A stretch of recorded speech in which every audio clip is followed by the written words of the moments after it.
So Thank you. thank you so much. Thanks, Doris. Okay, we have a busy agenda for today. What we're going to do is, hang on.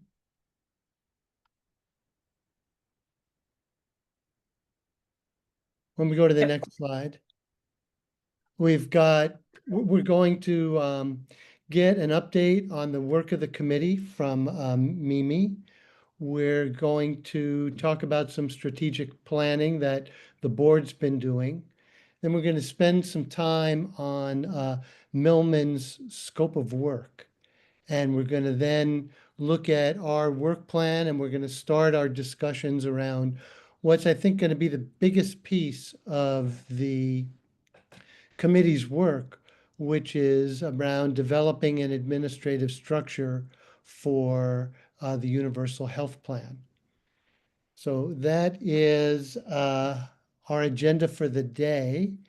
And with that, I'm going to turn things over to Mimi to talk us through an update of the Universal Health Plan Governing Board as a whole, and the work that's going on in each of the other committees, et cetera.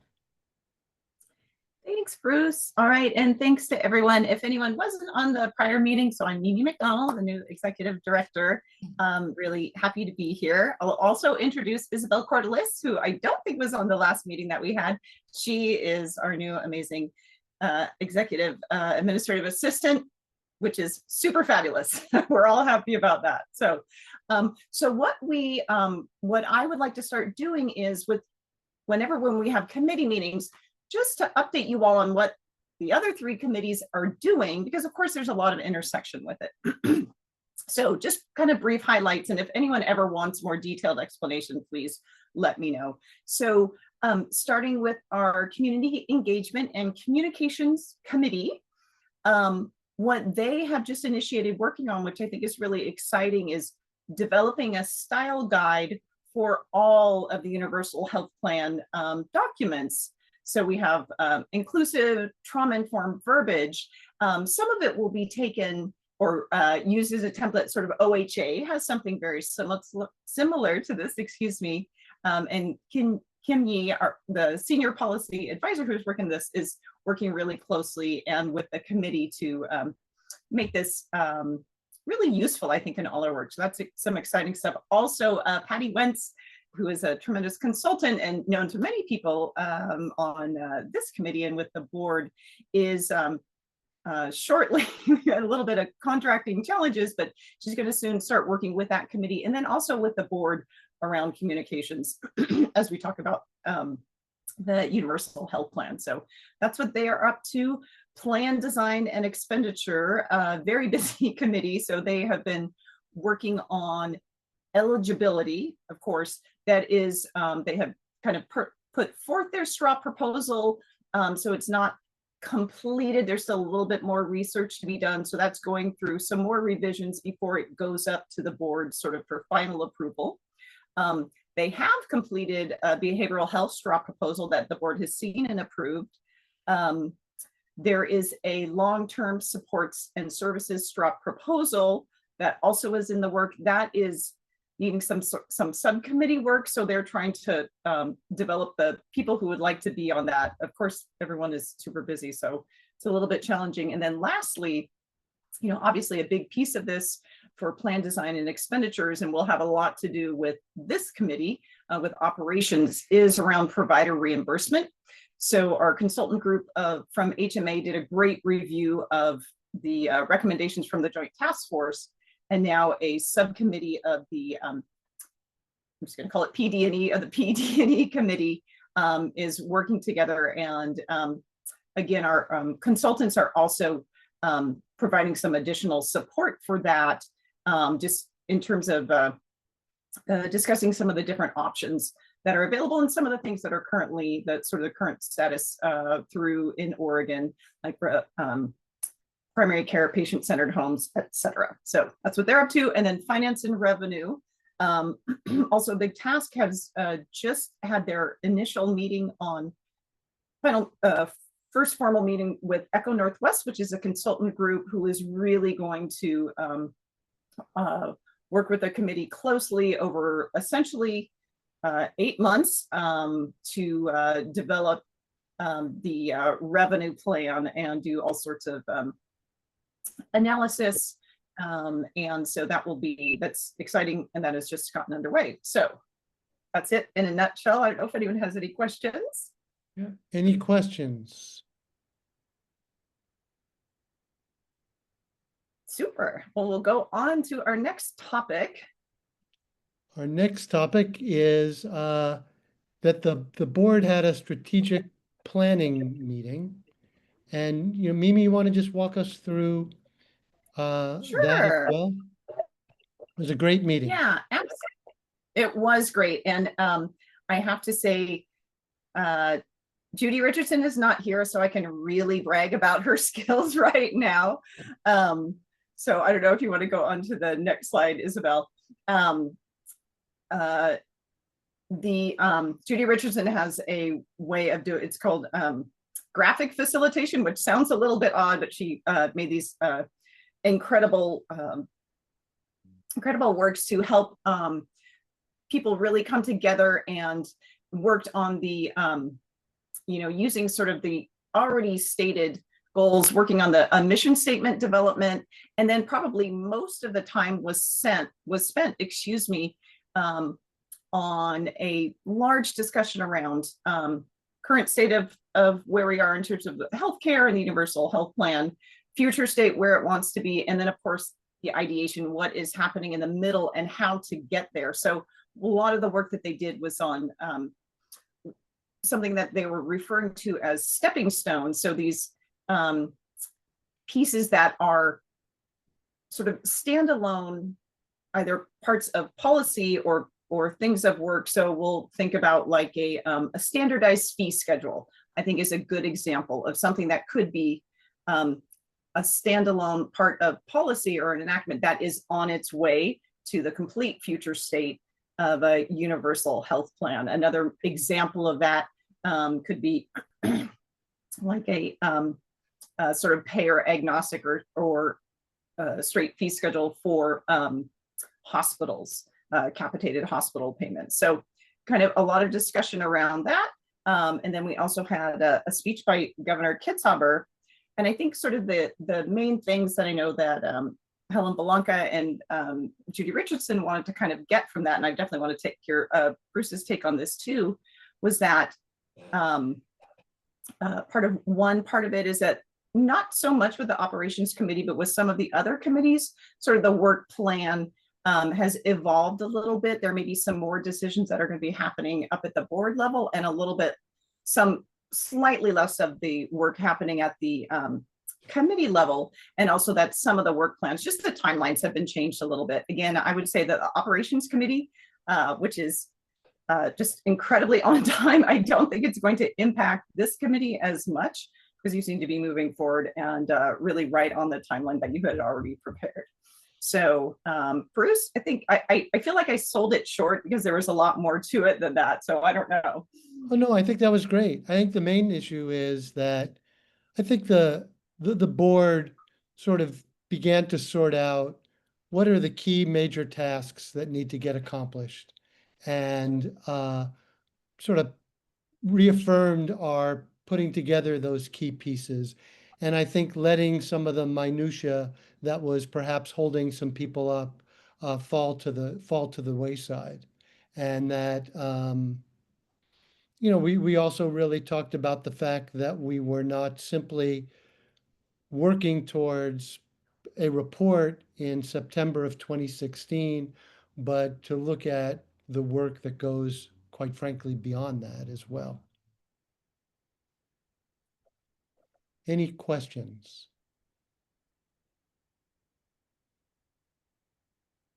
All right. So speaking of our work, Lori.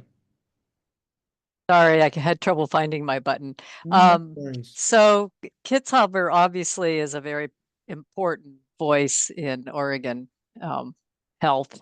And I just wondered how his speech sounded. Is he completely on board with things as they're going? I'm You gonna know, I let think, Bruce take that one. yeah, I think, you know, I think that there, you know, we didn't specifically ask him to address the work of the board, and what he really did was talk about, you know, what the issues are with our current healthcare system, which is that it's too expensive and too complex. And that's a lot of what we talked about. You know, I think any more than that, you'd have to ask him. I don't want to talk for him. Well, that sounds good. That's what I would hope from the speech right now. Yeah, and I think we did talk about some things that um, we had in common, which were things like the need for a universal fee schedule and things like that that are going to be necessary as this work sort of moves forward. Talked a lot about cost shifting and the fact that there are, you know, multiple different payment mechanisms for the same thing, and that was creating a very inefficient and ineffective system.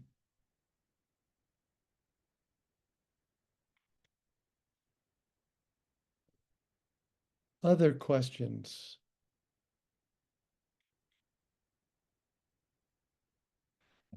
Okay, so I think everybody on the committee knows Kim, who has been working with us for the last several months, and we've been really lucky to have her. And Kim is going to start to walk us through Millman's scope of work. Thank you, Bruce. Next slide, please, Isabel. Thank you. So, oh, Go ahead, Bruce, Kim. thanks, Bruce. Okay, this is Kim. Hi, everybody. The board strategic planning session saw what Mimi liked to call the whole enchilada of all of the work efforts currently being assigned to the different committees. And so today I'm going to focus on what the operations committee is doing and how their deliverables and tasks are overlapping with our two consultants who've been helping this committee, HMA. So hi, Janine and Anya, they're online with us today. And then Milliman. Milliman is contracted to provide background research and presentations to the operations committee. So there's no specific deliverable that Milliman will be providing, but as we can see from this diagram, a lot of what Milliman is contracted to provide with regards to that research and presentation overlaps with the operations committee, so shown in that darker overlap section.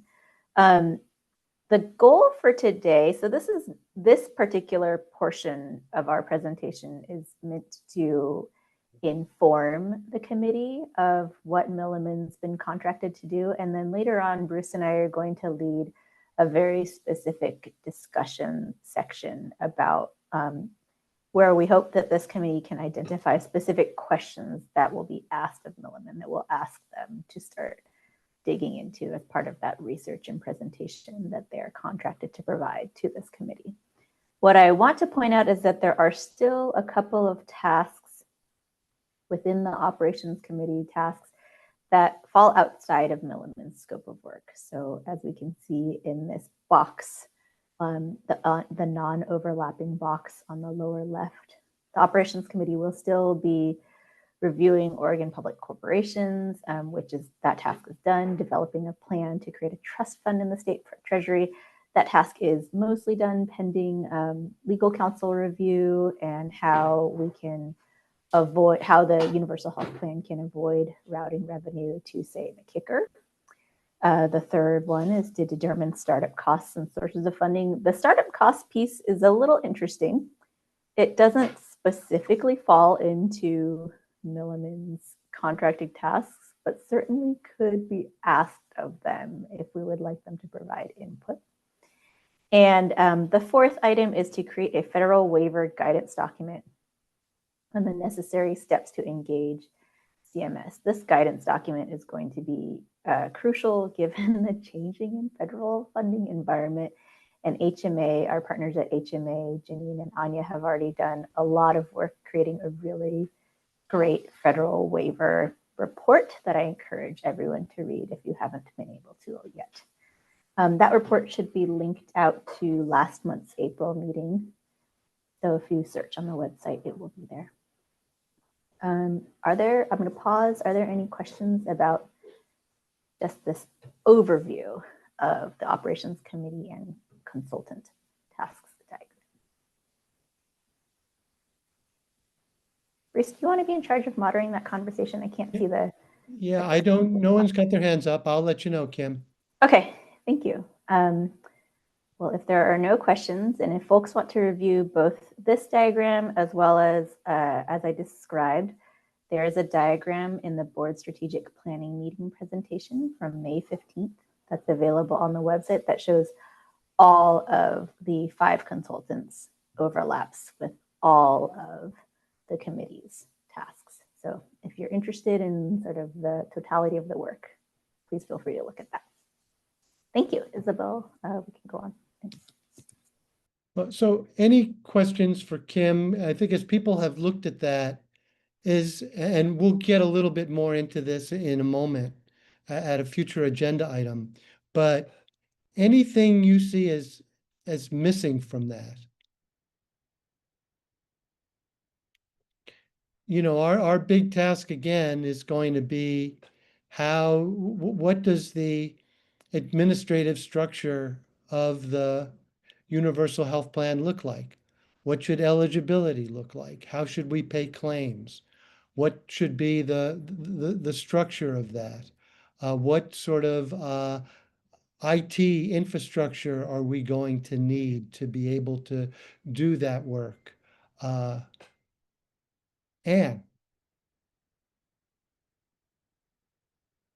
you're on mute. Okay, point of clarification. You ask for things that are missing. In terms of these kinds of documents, typically we have a statement of values at the top or purpose. You know, you can use either word. And one of the things, I think it's implied here, but it should be made explicit, that all organizational designs focus on a particular customer, or in this case, patients. And I've noticed that in a lot of these documents from some of these committees, there's a lot of focus on financial aspects of this work, but relatively little focus on the humanity or the human or the equity of our patients, right? So just in terms of what's missing, this is not so much an explicit point, it's an overall philosophy. Well, I think that's a great comment. And I think, one, we've got some sort of principles that the board has developed that are overall and general, but I think it might be worthwhile at a future meeting to spend a little bit of time just discussing what you mentioned, and I think that'd be really important. Thank you. Kim. Thanks, Bruce. I'm also excited that Anne mentioned this. Anne, Mimi shared earlier that there's a mission statement being developed, and Judy Richardson, the vice chair of the board, is heading up that effort. And so, Anne, if you are interested in being connected with Judy to help with that mission statement development, the sentiments that you just expressed were echoed in the board meeting too. That's something about what is the purpose of, what is the health related and humanity related purpose of this project supposed to be? So I bet Judy would love to hear from you if you want to be involved in that. So would you pass my name along then? Or I should can put that down as an action for staff to do. Yeah, thank you. Okay, thank you.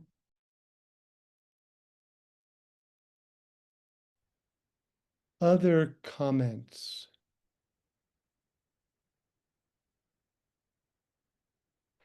Lori. I'm wondering, I know a big focus this with the concept of equity, but also with the idea of rural and urban needs being different. Where in these committees do we really look at kind of the geography aspect? Or I don't know if that's even the right term, but where we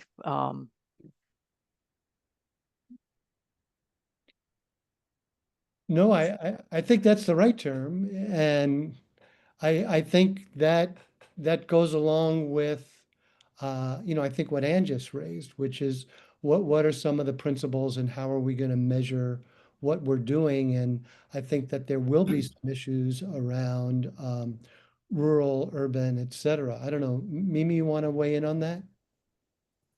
Yeah, I think that it is an excellent point, and I think that um, sort of each committee has a little bit of their own part of it, but I think that it's really important to bring it forward within all the work, because certainly it does matter within the operations committee and the systems that you create very much to be mindful of what's happening.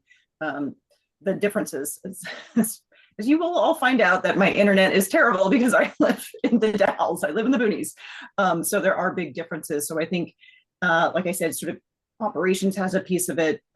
Finance and revenue certainly does. And I would say explicitly plan design, once again, has another part. And of course, communication. So it is, everyone has a piece of it, but I think it's important, and I appreciate that sort of calling it out and making sure that just as putting, the patient or the individual in the center of all of this work, to always remember too, that we are doing this for Oregon, for people who live in Oregon. And that is, not a monolith. They're all different types of environments. So thank you so much. Doug, did you have your hand up there?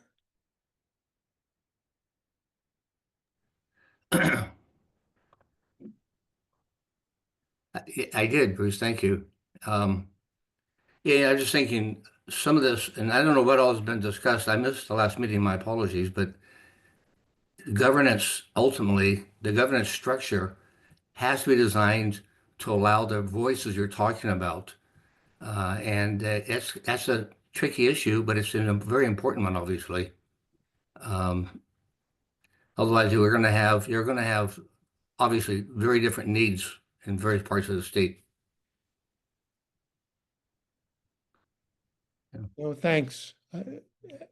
And I think that we will be dealing with that when we come back to the public corporation discussion. We dealt with the public corporation as a structure, but not who and what recommendations about who and what should be on it for exactly the reasons you mentioned. So thanks. Other thoughts? Okay. So we're going to switch gears for a minute and just talk through our work plan a little bit. If we can go to the next slide.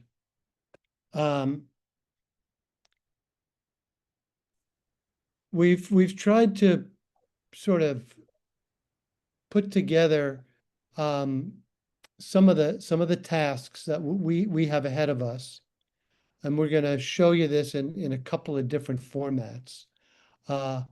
Obviously, what we just talked about was looking at the public corporation and other administrative structures.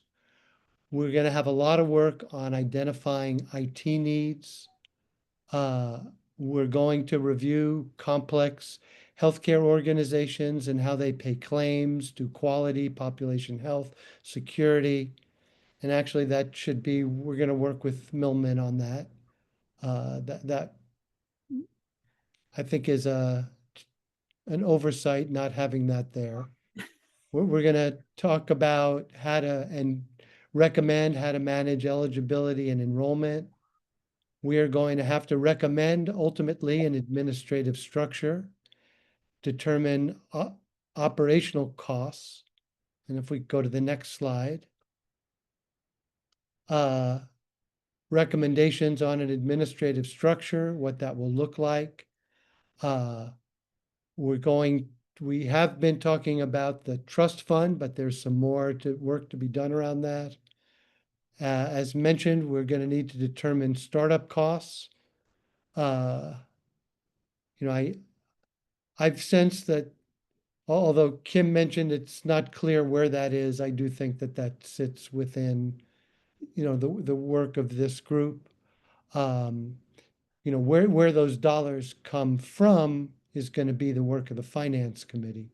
But what it's going to cost in terms of starting up a health plan that covers 4 million people, that's I think our work. We're going to have to. We talked about the federal waiver piece, and we talked about the federal waiver guidance doc that's going to be necessary. Mimi. Oh, yeah, just for sort of that last piece, I just wanted to point out that, our partners through OHA and also HMA, and then also the OHA itself will continue to provide support. OHA is going to provide a little bit less in this upcoming biennium, but will continue to interact, and they're very involved in federal waiver guidance. So it's not that we'll have that sort of consultant approach to this work ongoing as the questions become more crystallized. Great, thanks. So that kind of takes us to this piece, and Mimi, you want to walk us through this? Yeah, thank you, Bruce. So I would like people to understand that this is this is still drafty, let me put it that way. And so based on where the committee is at now and when I think things may be able to be accomplished, and also some of the contingencies for other committee works, this is what I put forth. So if we can, I'd kind of like to go through it line by line and get people's sense, like, no, absolutely not. There's no way we're going to get that done, or yes, or we're already done. So again, administrative structure, granted, that is a very, very broad term and captures a lot. But if, the Milliman contract has not, I'm looking at Kim's face, has not quite yet been signed. I don't think we're quite there yet, but we truly hope so. It says Milliman in the month of May, and that's not quite correct, but we're certainly hoping in June that will come forward, and being able to kind of go through some iterations within the committee and learning, and then of course having a proposal towards the end of the year, reviewed by the board, and by January, February, having a final say on that. And sort of the same with the statutory authority and IT needs for the operations. I put both of those as being sort of discrete things that might be able to be accomplished a little bit sooner than some of the other ones. So I'm just going to pause and see if people have other contingencies or thoughts about that. Like I said, I know this committee is very on track, so I don't think that we have a lot of concerns, but I'd love to hear from people.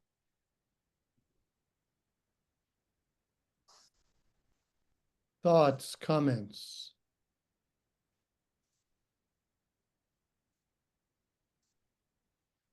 Going to give everybody just a moment to digest that. Anne. You call on my name so fast, Bruce. It's like a little hair trigger thing going on. Just kind of organizational design. One of the things I've found in the past is that if you're going to dig down into how the organization actually performs as part of your organizational design, that's more complex than just identifying an organizational chart. So for example, you might say that you might specify the kind of process approach people use for quality assurance, or you might specify as you might specify the appeal process or the complaint management process or something like that. So my question is just simply, what level of complexity are we looking at? Great Yeah, I think, question. Go ahead, Mimi. yeah, well, that is a great question. And I think I'm just, because I have it pulled up on my other thing here, I think that those things actually are called out to be identified and at least have a recommendation. So it does say, I'm just looking at your charter and work plan, which I know was taken from the Senate bill, not just the structure, central, regional, what have you, but administrative roles, in claims payment, in rate settling. I mean, essentially, if you're going to be an insurance company, you need to have protocols for all of that. Now, it doesn't mean to say that, oh, it's going to be a phone call or you're going to do it on the website or anything, but like clearly an outline path for all of those, very clear, well, I'm trying to say this right, tasks that are inherent within providing healthcare and having the insurance and for equity. And some of that will be available, certainly already, and we can work on structures that have already been developed through OHA and other things. And so we can certainly model.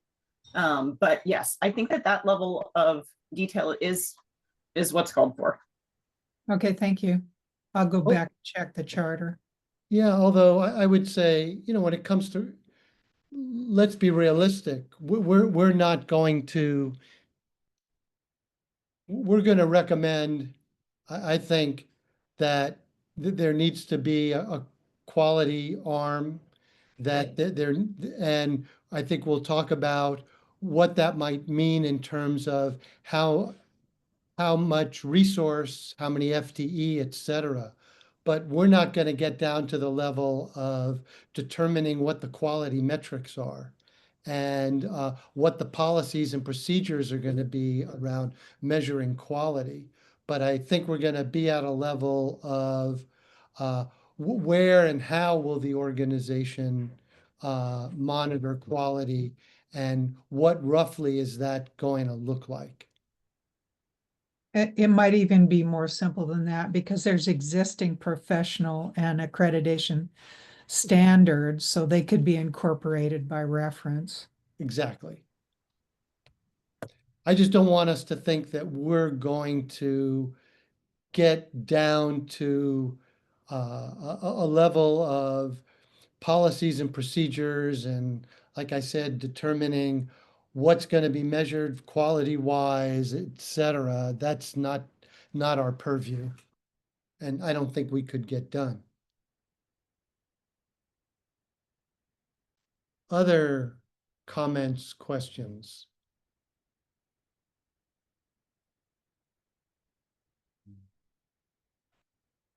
Mimi, was there anything else you had on this?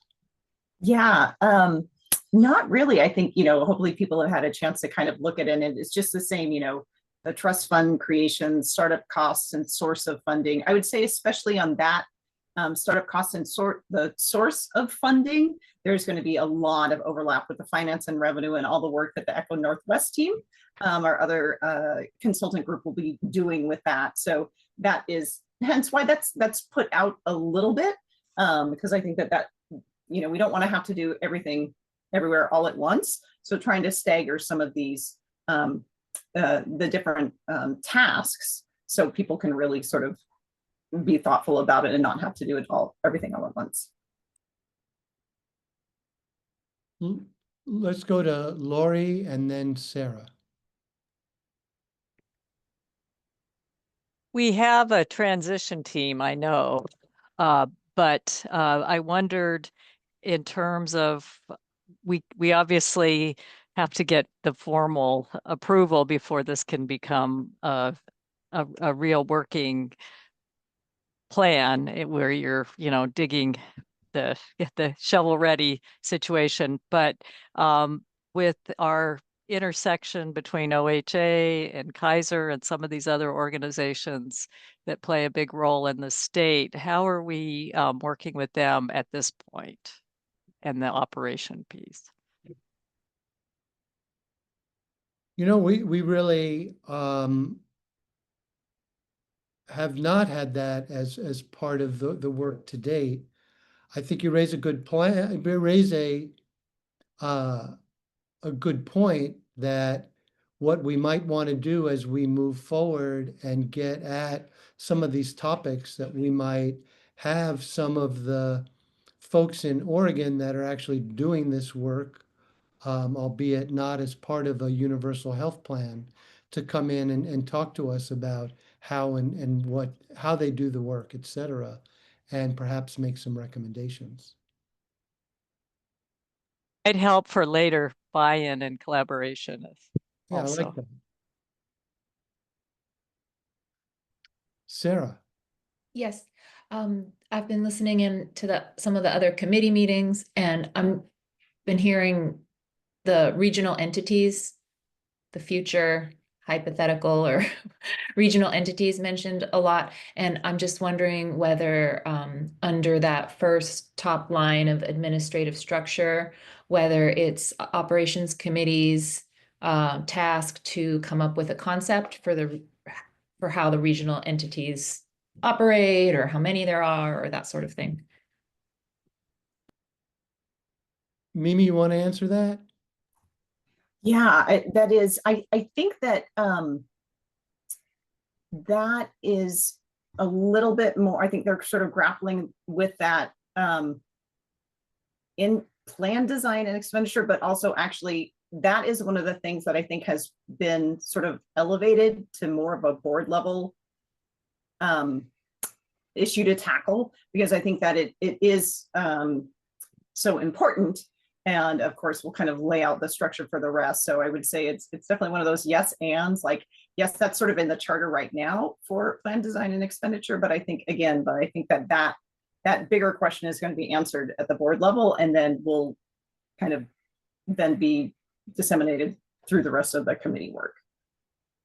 Anyway, that's how I perceive. I think that we'll have some comments to weigh in about that as we go through our work. Ultimately, though, that is going to be, I think, a board decision. But I think what I would hope, and we'll get into some of this, is, we're going to have a contractor, Millman, that will provide some pros and cons to what those regional entities should do. Pay claims. What are the pros and cons of paying claims regionally versus centrally? What about taking risk regionally versus centrally? So I think as I see what our work is, we're going to have some discussions about that. We're going to raise some of those issues. We're going to ask our contractor to talk about the pros and cons of some of these. But ultimately, I think, just to be clear, what Mimi indicated is that there'll be board decisions, but we'll have certainly some input. Doug.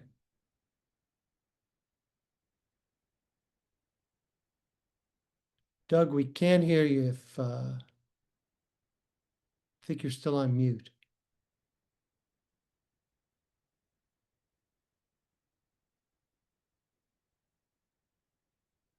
Doug, we still can't hear you. I think you're off. Bruce, my apologies. That was a mistake. There you go. Thank you. Okay, no problem. Any other, Mimi? Sorry, I was just going to add one other thing that if people might be interested. So in the community engagement and communications plan, part of the work, and again, this was set out in Senate Bill 1089, is to bring some of these big questions to various sort of specific groups. So some of them are healthcare providers, healthcare entities, and some are insurance entities. And so there's actually 8 of them, specific groups. So as this committee is moving along And as questions come up, like, wow, this is something that we would like to be, presented in one of these, either, I don't think focus group is quite the right name, but that's just what I'm going to call them, sort of targeted groups. Please sort of call them out, because Diana Bianco is working and it will be sort of setting up those groups more towards the fall. But as we sort of collate the questions, I think that will be really helpful. So then we have very specific asks of these very specific groups. So sorry, just wanted to toss that out there. Thank you. Great, thanks. Other thoughts?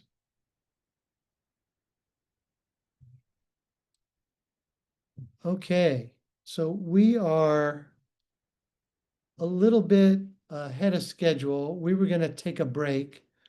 My sense is we're going to be able to make it through the rest of the agenda in no more than 45 minutes. I'm wondering if we should just continue on. Happy to take a break. I can see some faces, not all, but anybody opposed to just continuing to work on through? I'm not seeing any opposition. Okay. Sarah.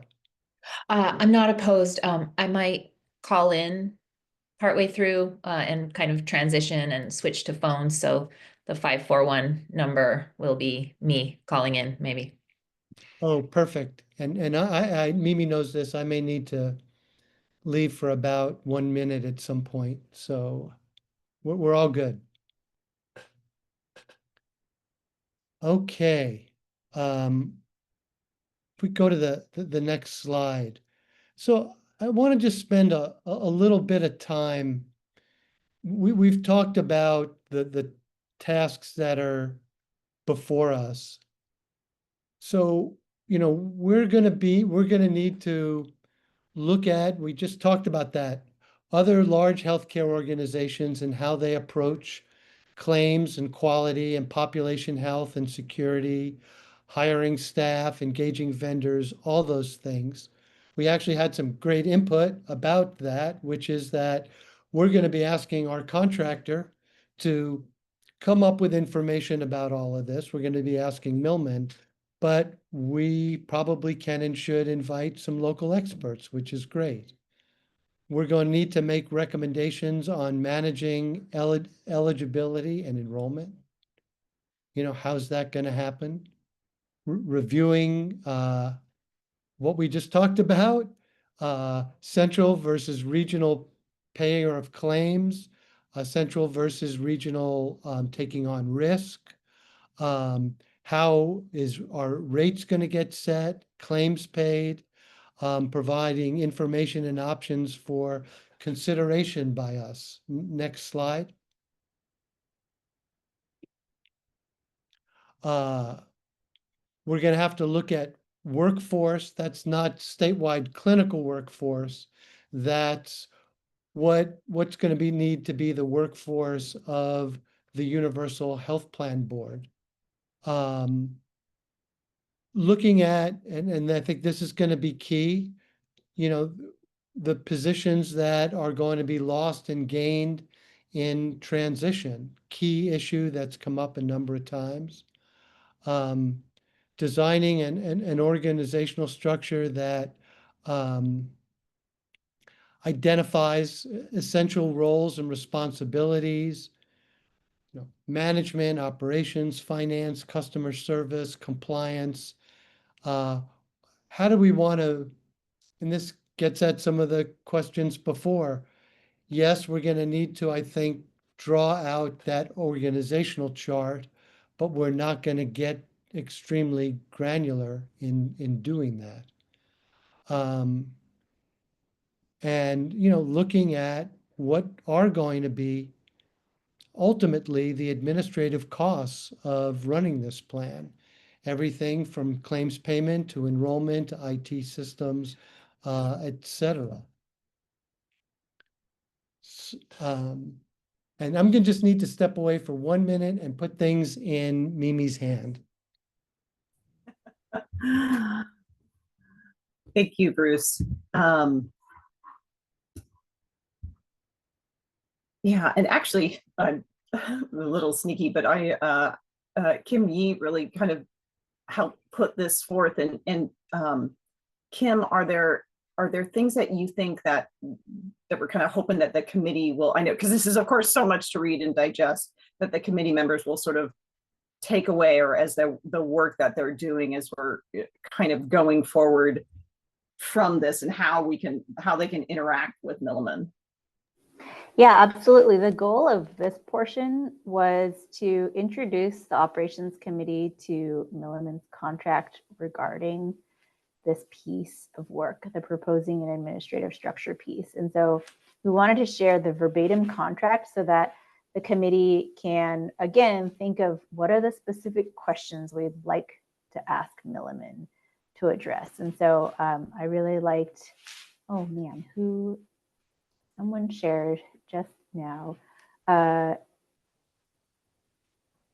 Lovejoy asked, what level of complexity and detail are we going to ask? Are we charged with delving into, around, say, monitoring quality? And that could be a really good set of questions to come up with for Milliman to say, hey, who are the various entities that develop quality measures right now?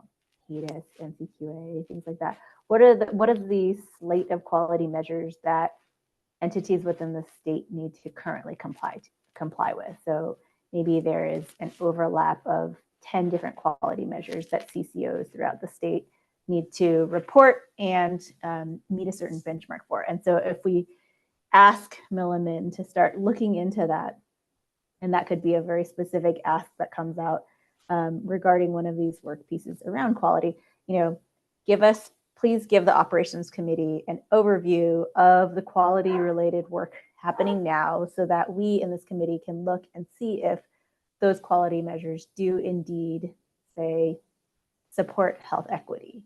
And then that could be a very specific recommendation that this committee makes is, okay, we worked with Milliman to do a scan of the various quality measure work happening here at the state, falls within the operations committee work, and this committee wants to make sure that the mission of the UHP is being met via this piece of measuring quality. I'll just share a quick example. When I first started working with OHA like 10 years ago, I provided data to the infectious disease department within public health department, the public health division.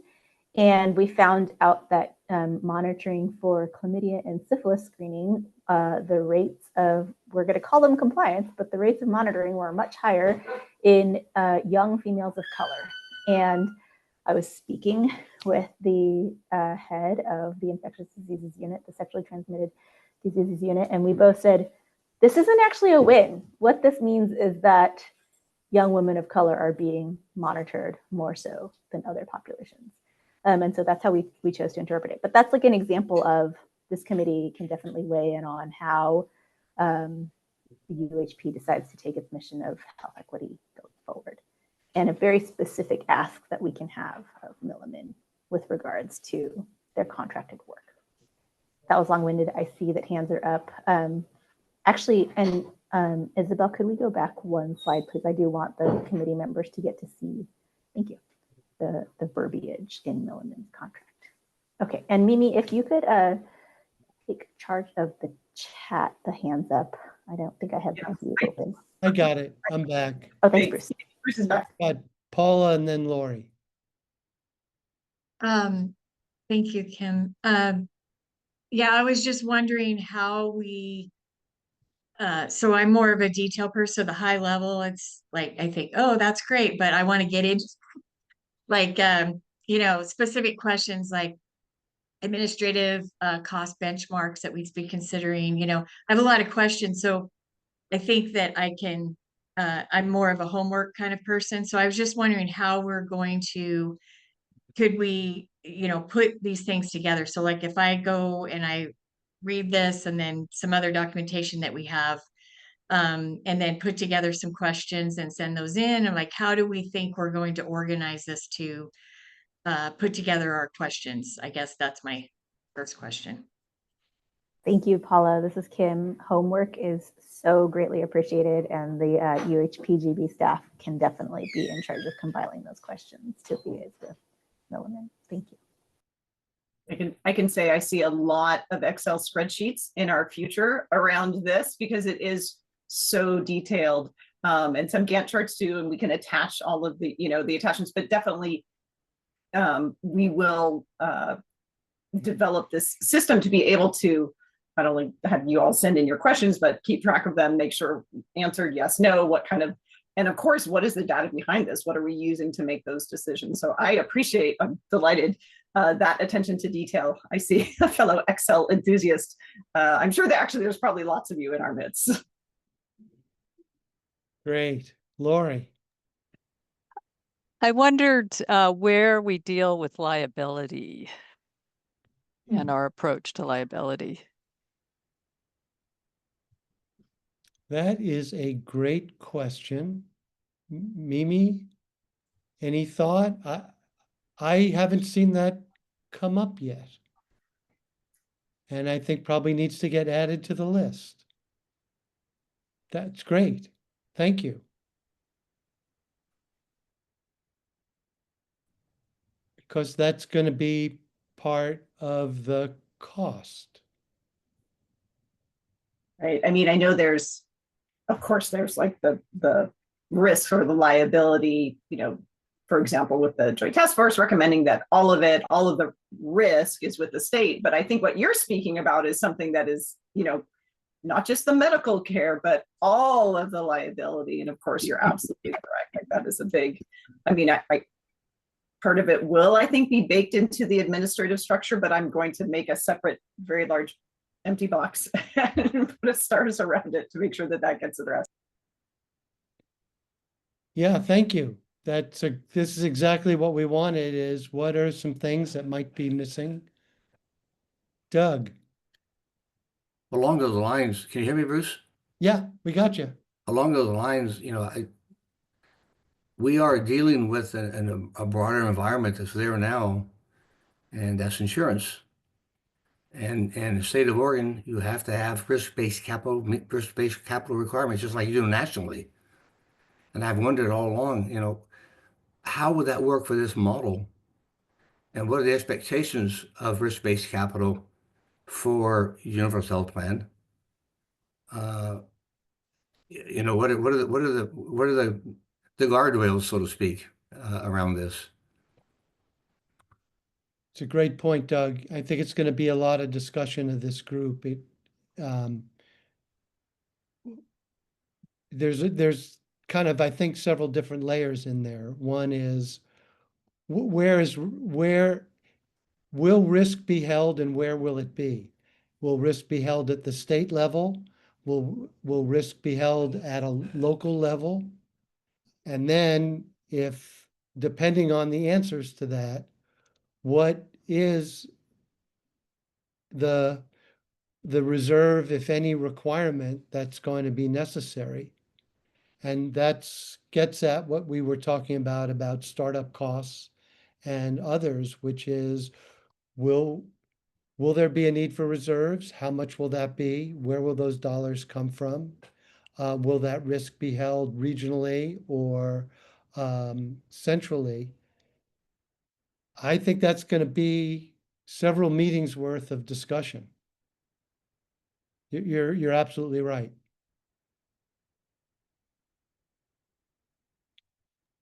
It's a very big topic. Yeah.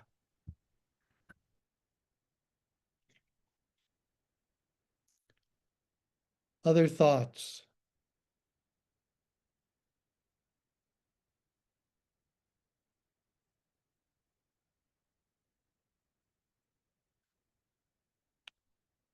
What else are we missing? What questions do you have for our consultants that we want to be certain they answer? You don't have to answer today. You can take it as homework and let us know.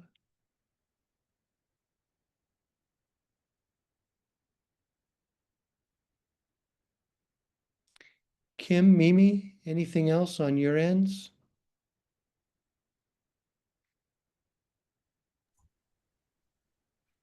No, I think I will sort of keep bringing all of, one of the things that I see as my role is all of these points that you all are bringing up in this committee, making sure that it gets transmitted to the other committees as well, because there's so much overlap. And I think that the points that are brought up are tremendous. And so that truly all of the work is sort of moving forward, and you have the benefit of knowing what's happening in the other things. But I just appreciate so much all the input today. It's terrific. Okay. So moving along, I think any further reflections, comments? Do we have anyone signed up for public comment? We did not today. Okay. Going to give everybody just another moment or two. Sarah. Yes, our meetings have gone more quickly than we've been scheduled for. There's a lot down the pipeline in 5-6 months. So hit me with the homework. I'm ready to dig in. I'd like to start reading more relevant material since, the amount I can digest in 1 or 2 hours of reading is really valuable compared to my 2 minutes of talking during these 2-hour meetings. So yeah, the sooner we can start tackling the big questions. I'm ready. Great. Be careful what you ask for. I think actually along those lines, we've been off to I don't want to say a slow start, but we've been waiting on our contractors, et cetera. But I think, as you see, we have a lot of very meaty issues to get through.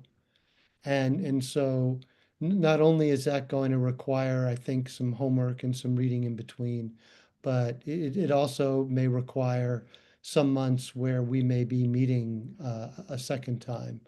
So I just want to throw that out there as, we'll see as things go along, but that might be something that is going to be necessary at some point. Mimi. And well, I would just say, if people do come across articles, things like that, that you're like, ooh, this would be great to share, please, if you send an email, we'll just be our own book club. And I think then we can just share them out with everyone. I think that would be tremendous. And of course, as a staff, as we go along or we get information from our consultants, we will share as well. Thank you. That's just such a great idea, Sarah. I really appreciate it. Kim. Thanks, Bruce. Actually, Mimi's comment just reminded me that something that the board vice chair, Judy Richardson, is eager for is a central repository of all of the documents that have been board finalized, so that the operations committee and other committee members can see what's happening at a larger level. And so Mimi and Isabel will keep you posted as that gets created, but certainly we would love to have a library of documents that will include both those resources that Mimi is talking about and what this committee and other committees have created. Thank you. Sarah. Yes, can somebody remind me how the subcommittees work? I don't think we have any subcommittees on operations yet, but I know some of the other committees do. And I think there might be a subcommittee tackling the long-term care issue. That's probably going to be plan, design, and expenditures. And I'm not sure how to, I assume that are those video recorded or done in a different way? And how do we maybe listen in or read notes or that kind of thing? So it's such a great point, Sarah. And it's a little bit of Yes, and so some of the specific subcommittees, I will call them, are do have that like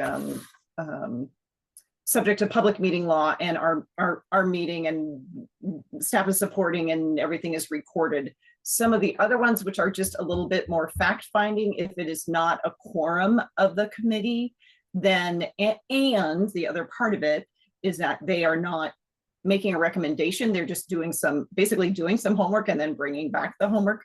Those ones, everything that they bring back will be discussed like at that committee meeting, but the meeting, you know, maybe like 3 members or 2 members or whatever of a committee, those ones aren't recorded. So we're trying to be really conscientious and make sure that we absolutely follow all the public meeting rules and get all the information available, but allowing a little bit of nimbleness. So, you know, 2 people are really want to research a topic together, they're able to do that. That was a long answer, sorry. That was great. Kim. Thanks, Bruce. Can I also just add, because I love policies and procedures and bylaws, the UHPGB bylaws don't limit who can be a part of subcommittees. So it's not just limited to, say, board members only. And so Sarah or others, if you are interested in joining, say, the long-term services and support subcommittee, there's a provider reimbursement subcommittee happening right now, please feel free to reach out to staff, especially if it comes up in the committee updates section and you think, oh, they've convened a subcommittee, would love to be part of that. And we can try to get you all connected. Great, thanks. Anything else? Mimi, Kim, anything else on your parts? Not for me. Okay, so with that, I think we'll thank everyone for your time and your input. That was great. And we will see you in a month. Take care. Thank you. Thanks, everyone.